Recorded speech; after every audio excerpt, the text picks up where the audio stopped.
சங்ககால நிலங்களுடன் தொடர்புடைய தெய்வங்களை சரியாக பொறுத்த. ஓகே. மருதம், மருதம்னால அங்க யார் வந்துருவா? இந்திரன். நெய்தல் வருணன், வருண பகவான். பாலை ஒற்றவை. முல்லை யாரு? மாயோன், விஷ்ணு.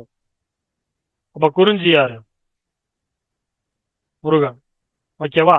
அப்ப 2143 ஏ ஆப்ஷன். நெக்ஸ்ட், தமிழ்நாட்டில் உள்ளாட்சி அரசாங்கத்தின் வரலாற்றினை. உள்ளாட்சி அரசாங்கம்னாலே என்னது? குடவோலை முறையை பத்தி சொன்னது. சோ உள்ளாட்சி அரசாங்கம் இது எல்லாமே இது உத்திரமேரூர், காஞ்சிபுரம் மாவட்டத்தில் இருக்கக்கூடிய உத்திரமேரூர் கல்வெட்டு மூலம் அறியலாம். 2 கல்வெட்டு சான்றுகள் நம்மளுக்கு கிடைச்சிச்சு.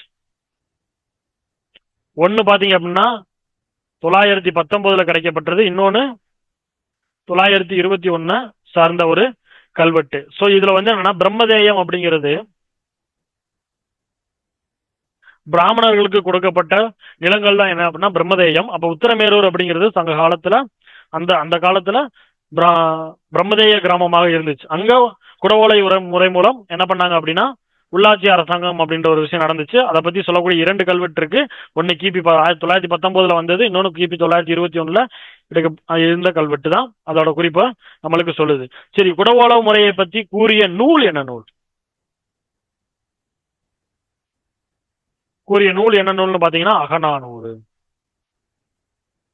மிகுதியான வரலாற்று செய்திகளை கூறிய நூல் என்னன்னு கேட்டாலும் அகநானூறு தான்.